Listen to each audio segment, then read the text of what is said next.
정원을 가꾸던 초기 시절에는 꽃만 이쁘면 사다 심고 파종해서 기르곤 했습니다. 당연히 많은 돈과 시간, 노동, 정성을 투여했는데요. 머릿속에서는 어마어마하게 환상적인 정원의 모습을 그리며 꽃을 길렀지만 결과는 그렇지 않습니다. 정원 식물을 잘 선정하면 적은 자금과 적은 노동력으로 풍성한 정원을 누릴 수 있습니다. 초보 정원사이시거나 정원을 꾸릴 계획이 있으시다면 이 영상을 참고해서 식물 구성을 해보시길 바랍니다. 여러분 안녕하세요. 햇살 가득한 집입니다. 오랜만에 인사드립니다. 모두들 겨울 잘 보내셨죠? 저는 열공이란 걸 하면서 겨울을 보내고 있습니다. 작년에 정원학교를 2군데 다녔는데요. 좋은 기회가 생겨서 겨울에는 정원 디자인 공부도 하고 조경기능사 자격증 공부를 하고 있습니다. 지금은 실기시험 준비를 하느라 매일매일 열심히 도면을 그리고 있습니다. 겨울에도 영상으로 인사를 드리고 싶었는데요. 정말이지 시간이 안 나더라고요. 고백하자면 아직 겨울정원 정리를 못했어요. 어쩌면 올해 제 영상은 방치된 정원의 모습을 보여드리는 방송이 될지도 모르겠습니다. 이제 3월이고 공식적인 봄이 시작되었어요. 해마다 이맘때면 올해의 정원에는 어떤 식물을 심을까 즐거운 고민들이 시작되죠. 그래서 준비했습니다. 이번 영상에서는 제가 지난 4년간 정원을 꾸리면서 돈도 쓰고 힘도 써가면서 여러 가지 꽃들을 키워보았는데요.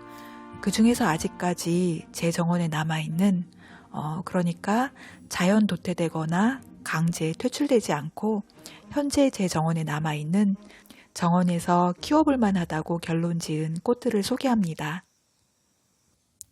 제가 정원을 가꾸던 초기 시절에는 꽃만 이쁘면 사다 심고 파종해서 기르곤 했습니다.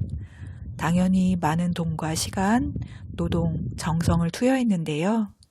머릿속에서는 어마어마하게 환상적인 정원의 모습을 그리면서 꽃을 길렀지만 결과는 그렇지 않았습니다. 투입한 에너지에 비해서 수명이 짧거나 기후가 안 맞아서 일찍 사라지거나 아니면 피어있는 상태가 영 볼품없거나 하는 경험들을 했습니다. 그런 경험을 하면서 노지정원에 적당한 식물을 고르는 기준이 생겼습니다. 제가 선정한 기준은 당연히 아름다운 식물이어야 하고 개화 기간이 2주에서 1달 이상으로 길어야 하며 너무 연약해서 잘 죽어버리는 식물은 제외했습니다. 또 중부지방의 겨울을 버텨주는 내한성을 지녀야 하고 우리나라의 장마도 버틸 수 있어야 합니다. 그리고 번식을 너무 어마어마하게 해서 정원지기를 힘들게 하는 식물도 제외했습니다. 너무 까다롭죠? 하지만 정원식물을 잘 선정하면 적은 자금과 적은 노동력으로 풍성한 정원을 누릴 수 있습니다. 그러므로 초보 정원사이시거나 정원을 꾸릴 계획이 있으시다면 이 영상을 참고해서 식물 구성을 해보시길 권해봅니다. 위에 말씀드린 기준들을 모두 만족시킨 식물들을 추려보았는데요. 이번 영상에서는 일년초와 관목은 제외하고 여러 해살이 초화들을 소개해드립니다. 그리고 아름다운 정원을 위해서 한 가지 더 욕심내보자면 식재 디자인, 바로 식재 배치입니다. 같은 꽃을 어떤 식물과 이웃해서 심느냐에 따라 꽃의 개성과 분위기가 돋보이기도 하고 유치해지기도 하는 걸 경험하고 있습니다. 그러니 제가 소개해드리는 식물의 이웃 식물들도 참고해서 보시면서 취할 건 취해보시면 도움이 되실 것 같아요. 그럼 이제부터 꽃 구경을 시작해 보겠습니다. 봄이 되면 가장 먼저 만나는 꽃들은 대부분이 구근 식물들입니다. 마늘이나 양파처럼 뿌리의 양분을 저장하고 있는 구근 식물들은 땅속에서 겨울을 난 뒤에 초봄이 되면 잎사귀를 올리고는 꽃을 보여줍니다. 튤립처럼 구근이 소멸되어서 새로 구근을 사서 심어야 하는 구근도 있지만 무스카리와 수선화는 그렇지 않습니다. 한번 심어놓고 기본 관리를 해주면 잘 번식해서 해마다 꽃이 늘어납니다. 무스카리의 보라색과 수선화의 노란색이나 흰색과의 조화도 아름답고 키 차이도 적당히 해서 함께 심어두면 좋습니다. 무스카리는 꽃이 피면 15cm를 조금 넘고 수선화는 종마다 다르지만 대략 20에서 30cm 내외입니다. 외국 정원 사진을 보면 무스카리와 수선화에다가 잔잔한 파랑색 물망초를 조화롭게 심어 놓은 걸 종종 보게 되는데요. 저의 경우는 물망초를 구입해서 심어 놓으면 꽃이 수명을 다한 후에 자연발화가 잘 안 되거나 적은 숫자가 자연발화를 하더라도 새싹들이 겨울을 못 버텨서 해마다 봄이 되면 물망초를 새로 구입해야 되는 상황이 되더라고요. 그래서 물망초를 구입하다가 포기했습니다. 남쪽 지방의 정원사님들은 자연발화 물망초들을 잘 키우시던데 중부에서는 힘든 것 같습니다. 그래서 좀 아쉬운 식재 배치긴 하지만 무스카리와 수선화만 조합하고 있습니다.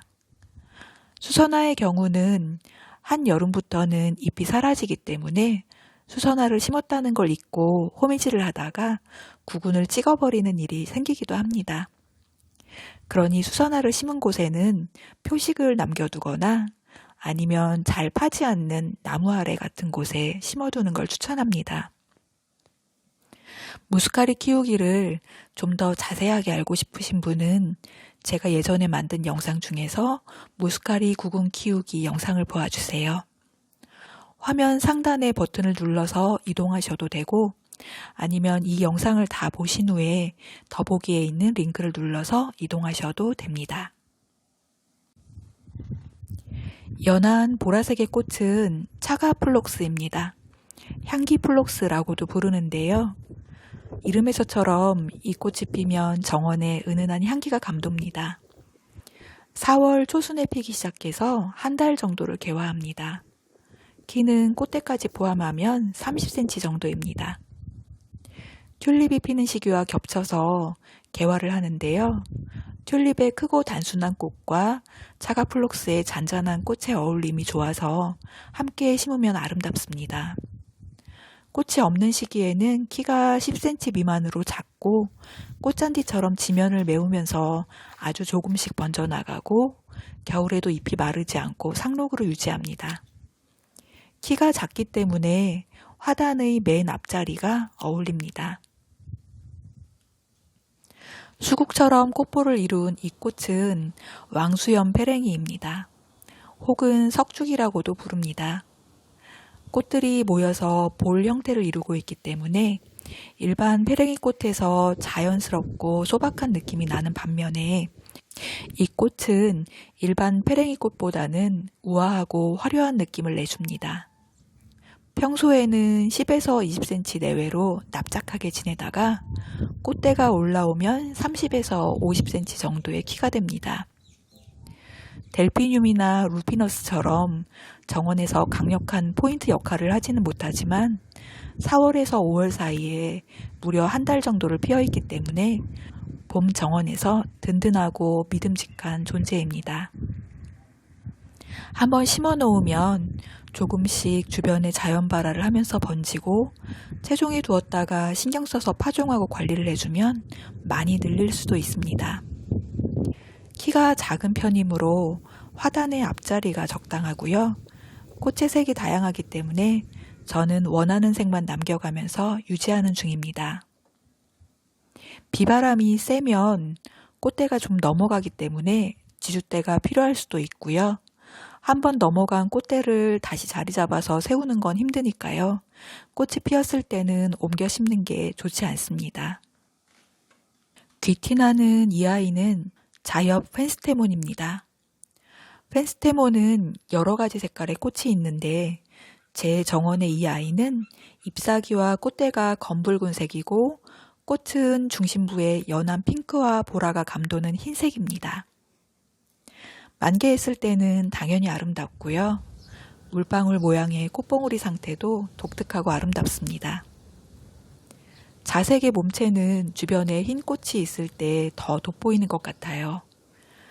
평소에 키는 10에서 20cm 남짓이고 꽃대가 올라오면 50에서 60cm 정도의 키가 되니까 정원의 앞자리나 중간쯤이 적당한 것 같습니다. 5월경에 한 달 정도 개화하기 때문에 개화 기간도 긴 편이고요. 비바람에도 제법 꼿꼿하게 잘 버텨줍니다. 어린 1년차 모종은 거의 꽃을 보기 힘들거나 아주 조금 보게 되고요. 2년차 이상이 되면 한 포기에서 여러 개의 꽃대가 올라와서 볼품있게 피워줍니다. 거의 모든 단연초들이 그렇듯이 정원에 들이시더라도 시간을 갖고 기다려주시는 게 필요합니다. 자연발화가 되기는 하는데 어마어마하게 나오지는 않고요.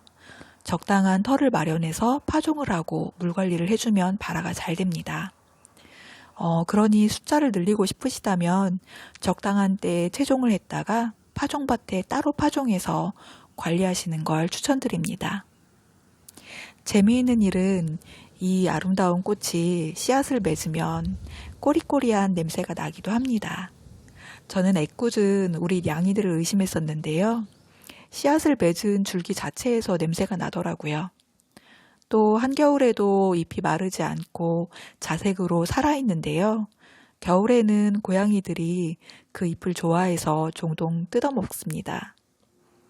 모종을 심은 첫 해에 겨울에 딱 3포기밖에 없는 걸 양이들이 뜯어먹길래 걱정을 했었는데 3포기 모두 잘 살아주었고요.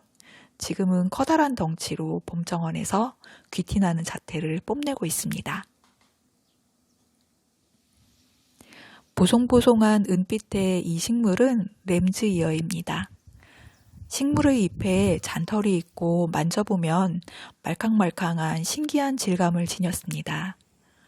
생긴 것도 그렇고 촉감도 영락없이 양의 귀가 연상됩니다. 아이들이 정원에 오면 또로로 달려가서 제일 먼저 만져보는 식물이에요. 평소에는 보송한 은빛 잎으로 정원을 밝혀주다가 5월경에 꽃대가 올라와서 쌀돌만한 작은 분홍 꽃들이 피어납니다. 묘하게도 이국적이고 초원 느낌을 내주는 식물입니다. 평소에는 10cm 내외의 키로 지내고 꽃대가 올라오면 40에서 60cm 정도의 키가 됩니다. 다른 은빛 식물들처럼 장마를 좀 힘들어하기도 하지만 도태되지 않고 제 정원에 남아있는 튼튼한 식물입니다. 씨앗이 여무는 시기가 우리나라의 장마와 겹쳐서 꽃대가 다 쓰러지고 무르기 때문에 채종을 하기는 힘들었고요. 잘라낸 꽃대를 모아서 채종밭에 놓아두면 가을 무렵에 많지는 않더라도 몇 개의 새싹을 만나기도 합니다. 램즈이어 키우기에 관심이 있다면 저의 예전 영상을 참조해주세요. 마찬가지로 영상 상단의 버튼을 누르거나 이 영상을 다 보신 후에 더보기에 있는 링크를 눌러서 이동하셔도 됩니다. 작은 꽃들이 모여서 레이스 느낌을 내주는 이 꽃은 토플입니다. 잎사귀가 톱 모양처럼 생겼다고 해서 붙인 이름이라고 하는데 꽃이 좀 억울한 이름인 것 같아요. 5월, 6월 무렵에 한 달 정도 피워주는데요. 평소에는 20cm 정도의 키로 지내다가 꽃대가 나오면 60cm 이상의 키가 됩니다. 꽃이 뭉게뭉게하고 잔잔하기 때문에 모양이 뚜렷하고 큰 꽃들을 감싸주는 역할을 합니다. 외국 정원의 사진을 보면 에키네시아와 매치되어 있는 경우를 종종 보는데요. 두 꽃의 개화 시기가 일부 겹치고 키가 비슷합니다. 토플은 우리나라 장마 무렵부터는 꽃의 개화가 끝나기 때문에 이후에는 에키네시아만 남게 되는데 두 꽃이 함께 피어있는 시기에는 정원의 아름다운 풍경을 만들어줍니다. 토플은 시든 꽃대를 잘라주면 2차 개화를 볼 수 있다고 하는데요. 실제로 남쪽 정원에서는 가능한 것 같고요. 제 정원은 추위로 꽃이 늦게 시작하기 때문에 1차 개화가 끝날 무렵이 장마와 겹쳐서 2차 개화를 누리기는 힘들었어요. 비바람에 잘 눕는 편이기 때문에 장마 때는 거의 잘라내게 됩니다. 주변으로 번지면서 번식이 잘 되기 때문에 봄이면 적당히 캐서 나눠 심거나 솎아내는 작업이 필요하기도 합니다. 씨앗 번식은 많지는 않지만 가끔 보이기도 합니다.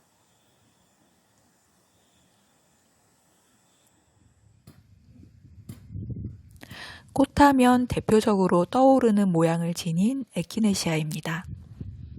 6, 7월에 한 달에서 2달 정도 피어있는 고마운 꽃입니다. 키는 품종마다 차이가 있는데 제가 기르는 이 아이는 키가 큰 편으로 80cm에서 1m 정도로 자랍니다. 그래서 정원의 중간 혹은 뒷자리에 심습니다.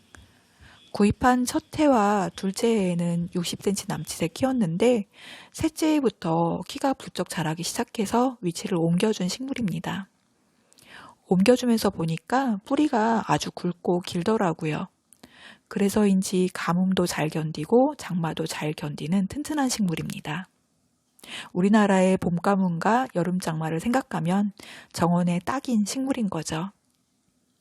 꽃의 모양이 크고 뚜렷하기 때문에 토플처럼 잔잔한 꽃이나 미세한 선의 느낌이 나는 그라스류와 심으면 조화롭고 아름답습니다. 혹은 배초향이나 꼬리풀, 냉초 같은 길게 솟는 형태의 꽃들과도 어울림이 좋습니다. 이런 다글다글한 느낌의 꽃만 모아 심으면 인위적이고 다소 유치해지는 것 같아요. 정답은 없습니다. 제 눈에만 그렇게 보일 수도 있으니까요.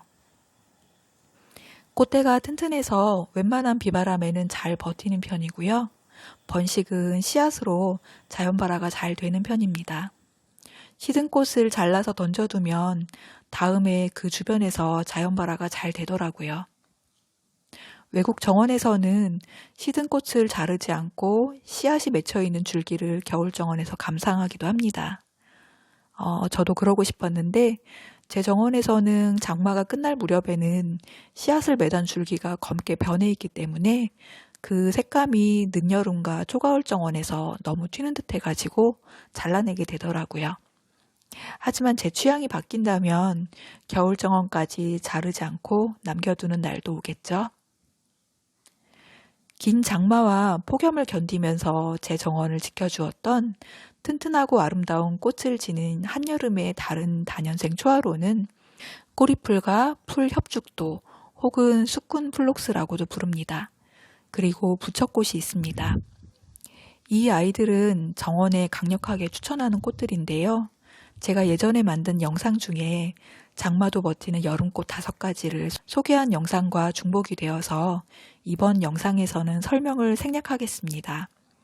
마찬가지로 상단의 버튼이나 더보기의 링크를 통해서 참조해 주시면 됩니다.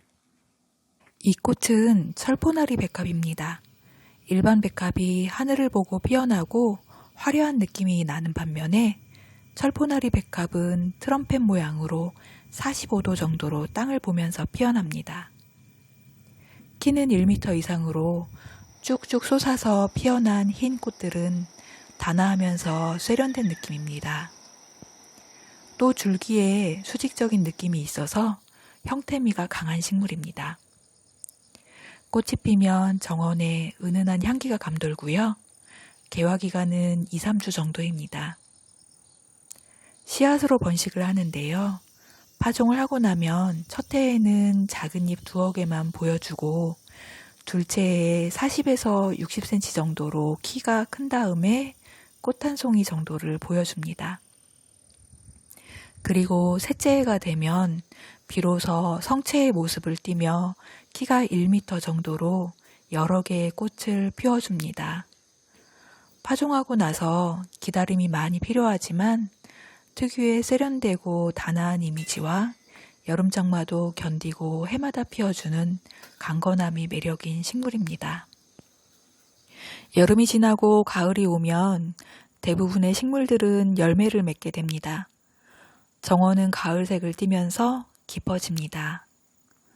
가을에 꽃이 피는 식물들은 많지 않아서 주로 여름부터 가을까지 개화하는 1년초 꽃들로 정원의 색감을 유지하게 됩니다.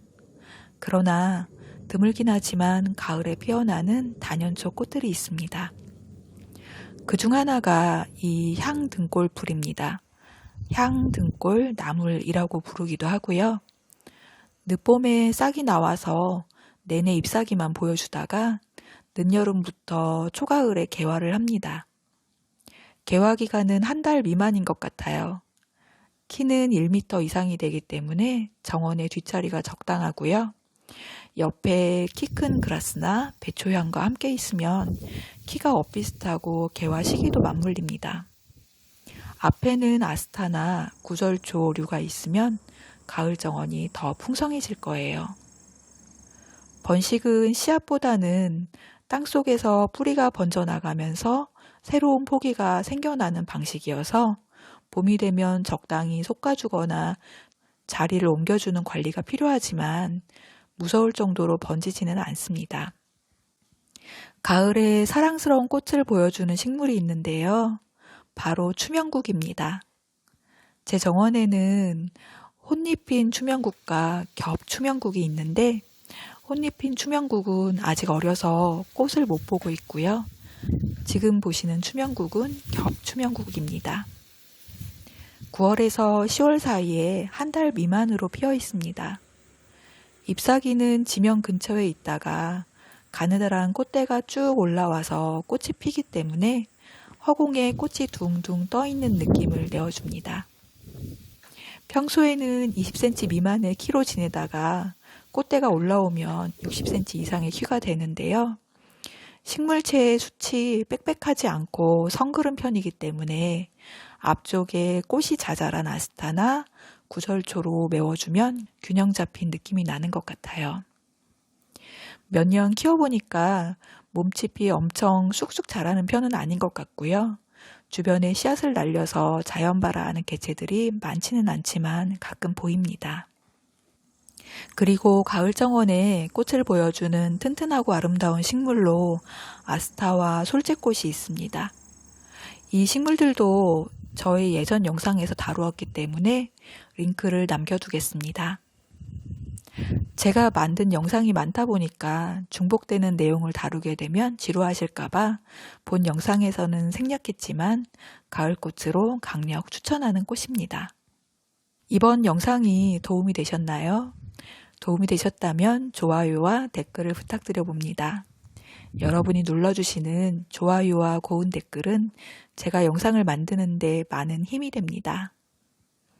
영상을 만드는데 보통 이틀에서 3일을 온전히 투여하곤 하는데요.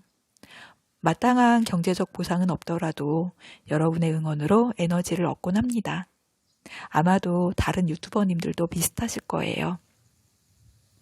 올해 저는 결심을 하나 했습니다. 영상을 보시는 분들의 시간이 아깝지 않은 영상을 만들자. 영상의 개수보다는 뭔가 도움이 되는 알찬 영상을 만들어 보자고 마음을 먹었습니다.